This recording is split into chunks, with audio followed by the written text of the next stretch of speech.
La ética judicial se ha convertido en uno de los factores más importantes para legitimar la actuación de los juzgadores. Es su desempeño laboral independiente e imparcial lo que genera confianza en la sociedad. Hoy abordaremos este tema a través del análisis del libro Ética Judicial, una obra que usted puede consultar aquí en la biblioteca del Instituto de la Judicatura Federal. Soy Verónica González, comenzamos.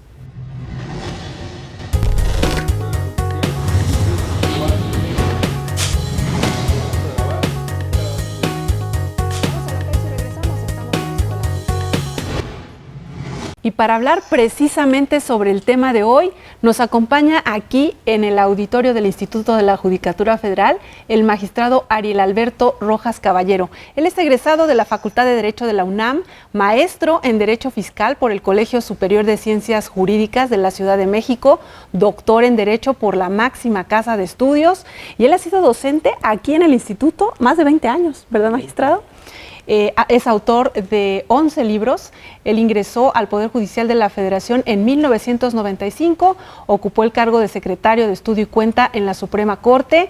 En el año de 1999 fue designado juez de distrito y desde el año 2008 se desempeña como magistrado de circuito. Bienvenido. Muchas gracias, Verónica. Encantado de estar aquí en Escuela Judicial. Pues para conversar sobre este libro, Ética Judicial, ¿cómo surgió la idea? Fíjate que como un gran acierto del comité académico de nuestra escuela judicial fue que incorporar como la primera materia del curso básico de formación y preparación de secretarios del Poder Judicial de la Federación un seminario de ética judicial. Y entonces siempre a los profesores del instituto pues se nos hacía muy complicado abordar temas que son propios de la filosofía, de la ética general, de la ética profesional y desde luego la historia de la codificación de la ética judicial. Y entonces, bueno, pues me di a la tarea para enfrentar mis clases, ya tengo 5 años dando el seminario de ética judicial, pues de recopilar el material, toda la gran bibliografía que hizo la Suprema Corte a través del Instituto de Investigaciones Jurisprudenciales y de Promoción y Difusión de la Ética Judicial, y desde luego preparar un libro de texto como un instrumento didáctico que facilite precisamente la impartición de este seminario que es tan importante. ¿Cuánto tiempo le llevó y a quién va dirigido? ¿No? Sabemos a los secretarios, pero toca temas que sin duda también van a ser útiles ya para los propios titulares, ¿no? Bueno, el proceso de elaboración de un libro siempre es una cuestión muy complicada. Cuando el ahora ministro en retiro, don Mariano Azuela Huitrón, fue director del Instituto de Investigaciones Jurisprudenciales y Promoción y Difusión de la Ética Judicial, me nombró delegado en Guanajuato e investigador honorario de ese instituto, y entonces me preparé varios artículos para el instituto, para la revista Criterio y Conducta que tenía el instituto, ahora desaparecido. Con motivo de ello, pues fui organizando la información, leyendo todo el material que tenía, pero finalmente con la necesidad de enfrentar la clase, pues de un año a la fecha ya me puse a redactar todo esto y bueno, pues el producto es este instrumento didáctico para nuestra escuela judicial. Noto en su libro, magistrado, a diferencia de otros, como este enfoque y justo muy oportuno, ¿no? La sociedad hoy en día está muy interesada en examinar, en observar el trabajo de los jueces y cómo contribuye, aborda usted en el libro, este desempeño basado en estos principios éticos, cómo contribuye a ganar esa confianza en la sociedad, ¿no? Habla de eso. Sí, exactamente, creo que ese es el enfoque que ahora debemos de tener, porque ante la cuestión de que la mayor parte de las autoridades del Poder Ejecutivo, del Poder Legislativo, son electas popularmente, los jueces no somos electos popularmente. Entonces, ¿cómo nos legitimamos democráticamente frente a la sociedad? Y la respuesta que dan muchos tratadistas, en la que yo coincido, es en el excelente desempeño profesional.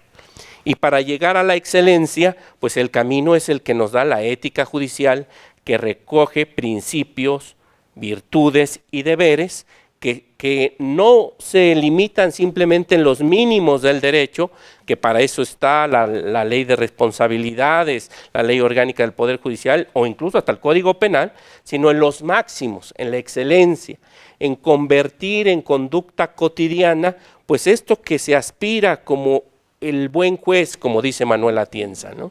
¿Qué es lo que van a encontrar los lectores en este libro? Para empezar, habla usted de la moral y la ética.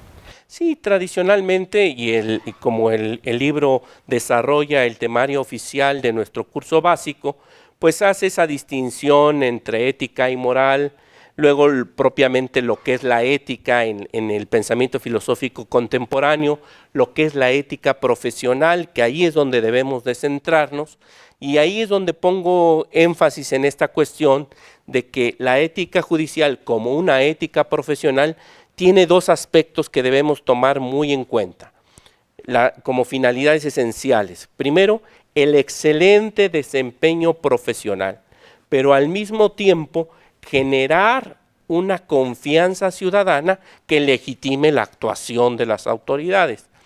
De esta manera, pues la sociedad debe tener esa confianza en sus jueces a través de que ellos se guían por principios, deberes y virtudes que recoge la ética judicial. Pero además creo que es muy importante el desarrollar los principios, las virtudes y los deberes que los distintos códigos han ido incorporando. En el caso del Poder Judicial de la Federación, pues nos rige en nuestro propio código de 2004, el Código de Ética del Poder Judicial de la Federación, pero hay esfuerzos latinoamericanos muy importantes, como el Código Modelo Iberoamericano de Ética Judicial, que fue producto básicamente de Manuel Atienza y de Rodolfo Luis Vigo, y el Código Nacional Mexicano. Aunque hay vasos comunicantes entre los códigos, bueno, tienen diversas finalidades. Yo siempre he dicho que, por ejemplo, el Código Modelo es un libro de texto de ética judicial, precisamente por los dos profesores que lo elaboraron, y la finalidad de servir de guía para todo el ámbito latinoamericano. Y también creo que es importante otro aspecto que recoge el libro, es esa evolución de la codificación ética, que creo que nos da una idea de cómo esto ha ido evolucionando y la importancia que tiene pues a nivel mundial, porque incluso en los anexos impresos del libro, pues recojo los documentos que a nivel internacional, como las reglas de conducta de los jueces, los principios de Bangalore, el estatuto del juez iberoamericano, etcétera, son documentos internacionales que le dan ese marco a la ética judicial. Vamos a hacer una pausa y regresamos con más comentarios sobre este libro, Ética Judicial. No se vayan, regresamos.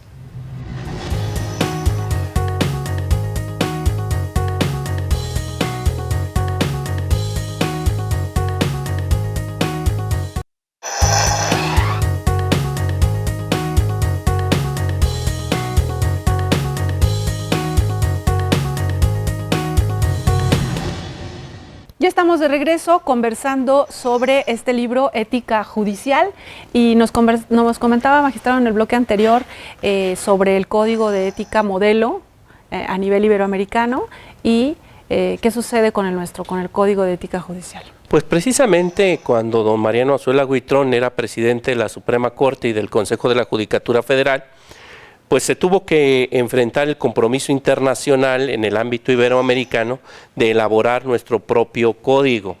Se nombró una comisión que encabezó el ministro, ahora ministro en retiro, don Guillermo Ortiz Mayagoitia, y bueno, se recabó información, la participación de la ciudadanía, de colegios de abogados, de instituciones académicas, y finalmente de ahí emergió en el 2004 nuestro Código de Ética.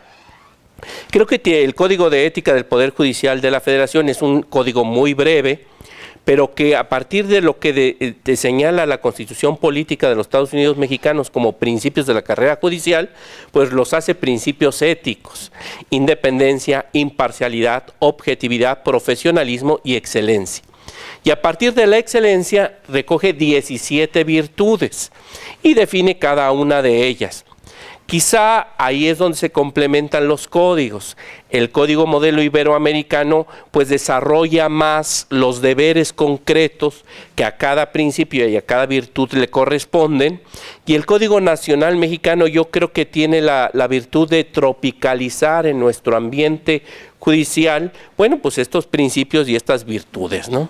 ¿De qué manera usted en las clases, ¿no? Ya en la extensión Guanajuato, cómo se aterriza esto? ¿Cómo hace que los alumnos vean en su día a día, en su vida diaria, el poder aplicar estos principios? Sí, es muy interesante y creo que ahí es la pertinencia del libro, porque ya teniendo el material didáctico incorporado en el libro, pues es más fácil y esa es la riqueza de nuestra escuela judicial, que precisamente el profesor pues narre experiencias, vivencias, anécdotas de cuando se dan pues circunstancias que son conforme a la ética o circunstancias que no son conforme a la ética judicial. Y la riqueza de esto está precisamente en eso, en que emocionalmente se transmita a los alumnos pues esas vivencias, esas anécdotas que enriquecen mucho nuestra cultura jurisdiccional. Y creo que va de la mano en que pues los alumnos no solo se queden en la parte de sabiduría, sino también en la parte de conducta. La ética judicial no pretende que se memoricen, ¿verdad?, los principios, las virtudes, los deberes, sino que se hagan propios, que se encarnen y que se vuelvan hábitos cotidianos que nos lleven hacia la excelencia, ¿verdad? ¿En qué situaciones se puede ver el funcionario, ¿no?, o el secretario de un juzgado, de un tribunal, o el propio juez o magistrado en situaciones en las que se pone a prueba su ética? Pues sí, fíjate que desafortunadamente pues el tema de la corrupción, tanto el principio de la imparcialidad como la virtud de la honestidad, pues proscriben completamente cualquier conducta que pudiera incluso parecer contraria a esto, a imparcialidad y a honestidad. Pero también hay situaciones que creo que es lo más común que se enfrentan jueces y magistrados federales, es la cuestión de llevar a cabo la virtud de la fortaleza, porque el crimen organizado, las presiones políticas, la presión de los medios de comunicación, pues hacen que el juez tenga que enfrentar con serenidad de ánimo pues todos estos embates y resolver conforme a derecho, pues desterrando cualquier situación ajena al propio derecho. Entonces, sí creo que en este momento el tema de la corrupción es muy importante, que a través de principios, de virtudes y deberes éticas y su desempeño cotidiano, pero además haciéndolo que de forma tal que la sociedad tenga esa confianza que se está resolviendo imparcialmente en cada caso. Y el tema también de la fortaleza por los embates que tiene el Poder Judicial. Claro, desde luego, en cada asunto está en juego pues todos los principios, virtudes y deberes de la ética, ¿no? La prudencia sobre todo. La prudencia en ponderar, analizar todo y resolver imparcialmente. Bueno, pues cualquier virtud está en juego, ¿verdad? Pero pues sobre todo las virtudes creo que más importantes de sabiduría, fortaleza y templanza, junto con la justicia, ¿verdad? Que finalmente a eso nos dedicamos, a impartir justicia. Y estas virtudes y estos principios se reflejan no solamente en la resolución de los asuntos, mencionaba usted en su comportamiento cotidiano. Sí, fíjate que esto es bien importante, porque si lo que queremos lograr, y es el segundo objetivo de la ética profesional en general y de la ética judicial en particular, la confianza ciudadana, pues está en juego la integridad. Entonces, esto lo ha resuelto el Código Modelo Iberoamericano, el Código Nacional Mexicano, a partir de los principios de Bangalore, en el concepto de observador razonable. ¿Qué conducta de un juez fuera del ámbito profesional, a ojos de un observador razonable, pudiera poner en entredicho principios, virtudes y deberes de la ética judicial? Y entonces, bueno, claro, es un terreno que se presta a la argumentación y al debate. Por eso la ética judicial es filosofía, no es derecho, ¿verdad? Y creo que aquí es el punto importante de esa distinción entre que lo que estamos buscando son máximos, Por eso es que hay muchas zonas grises en la ética y conforme al modelo ético que se siga, pues a lo mejor la solución es diferente. Por eso es importante tener siempre estos referentes de principios, virtudes y deberes, ¿no? Vamos a hacer una segunda pausa y regresamos con las conclusiones de nuestra charla. Muchas gracias. Vamos a la pausa, seguimos en Escuela Judicial.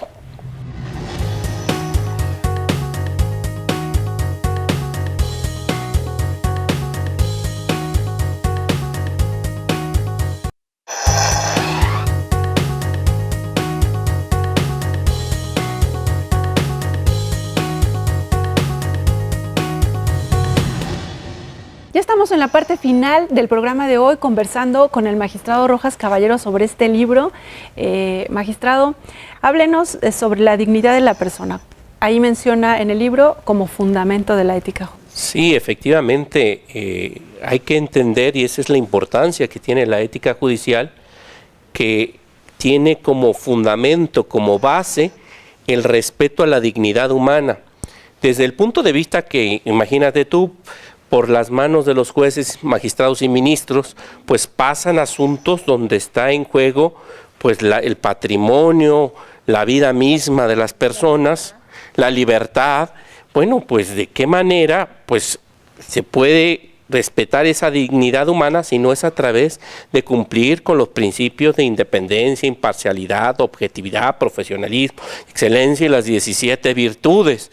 Pero también, fíjate, y es algo bien importante, que el respeto de la dignidad humana, y es algo que yo abordo en este libro y en otro que hice sobre administración de órganos jurisdiccionales, que también el respeto a la dignidad humana y por lo tanto el comportamiento ético de los juzgadores está en función al trato que se le da a los mismos compañeros y colaboradores. Porque bueno, desafortunadamente, casos muy aislados desde luego, pero se da esa cuestión paradigmática, ¿verdad? O paradójica, más que paradigmática, paradójica, de que en los órganos donde se imparte justicia, pues se trata injustamente a los colaboradores, ¿no? Entonces la dignidad humana y la ética judicial se relacionan así, en el trato digno, en el respeto a la dignidad de los justiciables, pero también a los colaboradores, ¿no? ¿Cómo se toman los alumnos de esta clase, en el curso básico, este tema de la ética judicial? ¿Hay apertura? ¿Están interesados? Pues yo creo que aquí, y ahí es donde tiene que usar uno diversas estrategias didácticas, y creo que ya contando con que los contenidos de aprendizaje están desarrollados en el libro, pues se puede aprovechar para hacer espacios con dinámicas. Yo por lo pronto acudo a, desde luego, lluvias de ideas para los temas, sociodramas, foros, paneles, proyección de pequeños videos. La idea es que esto se vuelva más sociabilizado, más emotivo, para que realmente se encuentre un aprendizaje significativo. Yo creo que de esa manera, y en 4 años, y este fue el 5º año donde he impartido el seminario de ética judicial, pues curiosamente les gusta más la materia de ética judicial que la de derechos humanos, ¿verdad? Será por lo novedoso y por los enfoques y sobre todo por lo vivencial. Creo que eso es lo más importante y esa es la riqueza de nuestra escuela judicial, ¿no? Y en estos años, decía usted, 5 años impartiendo esta materia, ¿cómo mira usted hacia adelante? ¿Cuáles serían los retos para seguir? Es que si digo enseñando, no, porque propiamente ya quienes están tomando este curso son personas que ya conocen estos principios, ¿no? Sí. Pero, ¿cuáles serían los retos? Fíjate que el mayor reto que vamos a enfrentar es que con motivo de la creación del Sistema Nacional Anticorrupción se aprobó la Ley General de Responsabilidades Administrativas, donde imponen la obligación de todas las entidades y dependencias de crear sus códigos de ética. Creo que hasta ahí vamos bien. El problema es que la misma Ley General de Responsabilidades Administrativas distorsiona la ética pública, y la vuelve derecho porque establece como una falta no grave el incumplimiento a los códigos de ética. Yo creo que aquí es donde se va a distorsionar completamente esto, porque hemos optado siempre por la idea, es la tradición iberoamericana en general, aunque hay algunas excepciones, de que la ética judicial pues es autónoma, es de cumplimiento voluntario por parte de los destinatarios, es una exhortación a la excelencia, pero ahora no, con esta cuestión en nuestro país que creo que va a ser preocupante, pues se vuelve derecho. Y entonces, bueno, pues entonces, ¿para qué están las leyes de responsabilidades? No, creo que eso va, lejos de fortalecer la ética judicial, la va a limitar y la va a encajonar, pues en los tipos administrativos sancionatorios que tiene la ley de responsabilidades o la ley orgánica del Poder Judicial de la Federación.